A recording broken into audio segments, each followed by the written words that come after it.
All right, guys, it's Jerningham here. We're going to go into Turkey with the turning on the coronavirus trade with hugging contracts tracking fought and BBC News.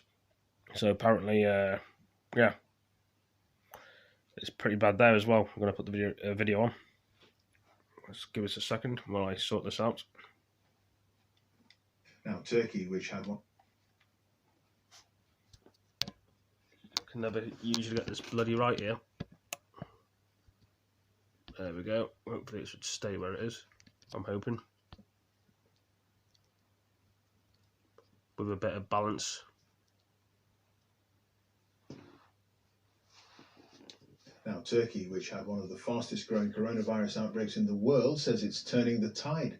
The rate of infection is slowing to its lowest level since the first recorded case back in March. The authorities say a nationwide contact tracing system involving almost 6,000 teams has been the key. From Istanbul, our international correspondent, Owen reports. How do you track a virus that sweeps unseen through a city? In Istanbul, home to more than 16 million, the answer is you don't waste a minute. Right from the very beginning, we were ready for the COVID-19. This is where we pick up the calls. They've been contact tracing since day one, when Turkey's first case was diagnosed in March.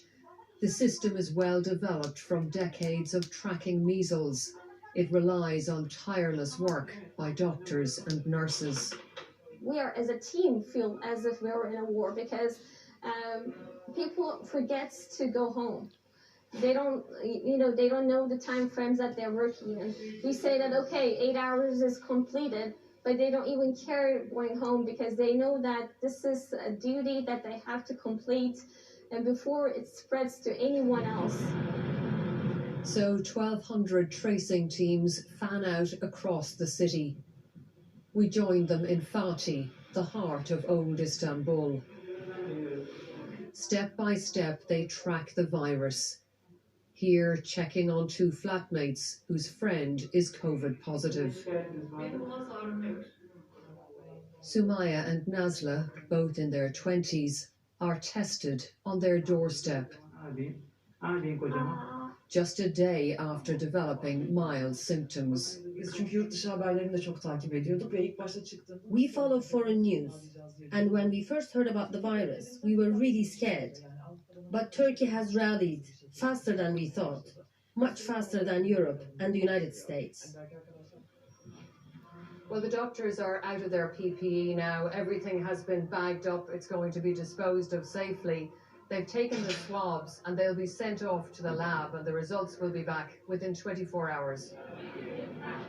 And even if they test negative, they'll have to remain at home for another 14 days. We're keeping the virus out of the streets. That's very important for us. Once we isolate them, the virus stops spreading to their friends, to their relatives, to their co-workers. That seems to be working so far, along with widespread testing and partial lockdowns. The official death toll here is relatively low, around 4,300. International experts say Turkey has managed to shield its people from a greater disaster. Orla Gearan, BBC News, Istanbul. In the last few weeks, we've seen how communities across the UK have been dealing with the coronavirus pandemic. There's been a particular challenge in rural areas where the population is often older and poorer with limited public transport and broadband. But in the village of Pendle in Dorset, a huge volunteer effort has brought unexpected benefits for its 500 residents, as John Kay explains. It might look idyllic, but even here, lockdown is tough. People are frightened, people are scared, and people are lonely, and we're in chaos. Vicky is delivering food and medication to her elderly neighbours. Wait a minute, Jim. Jim is 87 and lives alone. Morning, my lovely. Without you, I couldn't manage. You're marvellous. Every day, the most vulnerable people get a visit. But the community's been so good to me, and that's what kept me going. because it's been a hard time. I think we're doing the things that we've been put off doing for a long time, which is get friendly with your neighbours, you know, and look out for each other. And it is an opportunity to right a few wrongs. You know, there are elements within our village, within our societies, that have been left out. Now's a chance to actually look after them, look out for them. With no village shop, they've had to find other ways of getting food to the most vulnerable. There's now a hardship fund. So 8 kilos of bananas. And this farming family has started delivering to those who can't get to the shops. You all right, Luke? Yeah, you? Including the Gypsy and Travellers camp, where Romany families like Luke's have sometimes felt cut off in the past. How have the last few weeks improved the sense of community here? Well, it's helped a lot. Show them respect, they show you respect. Help them, they help you out. So it's a bit like favour for favour.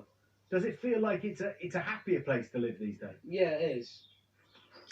There is an unexpected sense of renewal here, of connections being made. The ladies who normally decorate the church now make posies, delivered by local teenagers. We are thinking of you and thanking you for all you do. Love the village. To key workers like Abby, a COVID nurse. It's lush. I love it. Every week I get one, and it just means, it's just lifts me up, makes me feel good, and just that I'm not on my own in this. We're all together. We're all doing this together. What have you learned as a community? We're all just looking out for each other. I think it's that sense of being covered and cared for and loved. By sharing their talents and working together, this village has managed to turn a threat into a fresh start.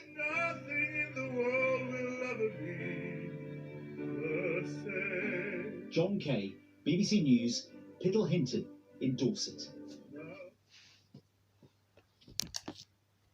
Well, I hope you all enjoyed that video. It was about the UK and Turkey and stuff. We'll catch you in the next video. Thank you for joining me. Peace.